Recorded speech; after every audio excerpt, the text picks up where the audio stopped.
Hi hello అండి, అందరికీ నమస్కారం అండి ఫ్రెండ్స్. ఈపీఎఫ్ఓ పెన్షనర్లకు కనీస పెన్షన్ 7,500 కేంద్రం కీలక నిర్ణయంతో ఇందుకు సంబంధించిన పూర్తి వివరాలైతే మన వీడియోలో తెలుసుకుందామండి. వీడియో మాత్రం పూర్తి వరకు చూడండి ఫ్రెండ్స్, అప్పుడే మనకి పూర్తి సమాచారం అయితే తెలుస్తుంది. లేట్ చేయకుండా టాపిక్లోకి వెళ్ళిపోదాము. ఉద్యోగుల భవిష్య నిధి సంస్థ చందాదారులకు కేంద్ర ప్రభుత్వం త్వరలోనే తీపి కబురు అందించే దిశగా అడుగులు వేస్తుంది. పెన్షనర్ల చిరకాల వాంఛ అయిన కనీస పెన్షన్ పెంపుతో పాటు నగదు విత్డ్రా ప్రక్రియలో విప్లవాత్మక మార్పులు రాబోతున్నాయి.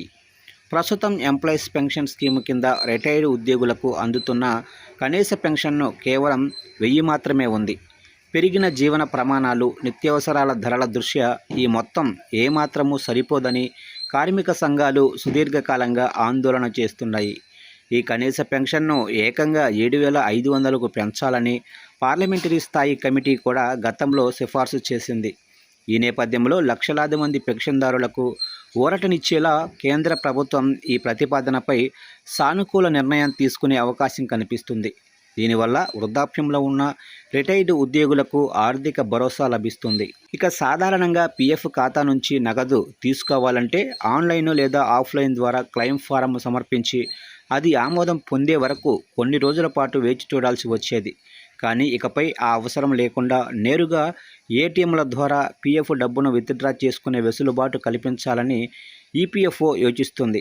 అత్యవసర పరిస్థితుల్లో చందాదారులు కార్యాలయాల చుట్టూ తిరగకుండా తమ ఖాతాలోనే నగదును తక్షణమే పొందేలా సాంకేతిక మార్పులు చేయనున్నారు. ఈ సౌకర్యం అందుబాటులోకి వస్తే పీఎఫ్ ఖాతాదారులు తమ పొదుపు మొత్తాన్ని కూడా బ్యాంకు ఖాతాలో ఉన్న నగదు మాదిరిగానే సులువుగా వాడుకోవచ్చు. కార్మిక సంఘాల ఒత్తిడి మరియు పార్లమెంటరీ కమిటీ సూచనను పరిగణనలోకి తీసుకున్న కేంద్ర కార్మిక శాఖ ఈ 2 అంశాలపై ఆర్థిక శాఖతో సంప్రదింపులు జరుపుతోంది. దీనిపై ఒక స్పష్టమైన రోడ్ మ్యాప్ ఇప్పటికే సిద్ధమైందని, త్వరలోనే కేబినెట్ భేటీలో దీనిపై తుది నిర్ణయం వెలువడే అవకాశం ఉందని సమాచారం. ఈ మార్పులు అమల్లోకి వస్తే దేశవ్యాప్తంగా ఉన్న కోట్లాది మంది ప్రైవేటు మరియు ప్రభుత్వ రంగ సంస్థల ఉద్యోగులకు భారీ లబ్ధి చేకూరనుంది. ముఖ్యంగా తక్కువ వేతనంతో రిటైర్ అయిన వారికి 7,500 పెన్షన్ అనేది ఒక పెద్ద సంక్షేమ చర్యగా నిలుస్తుంది.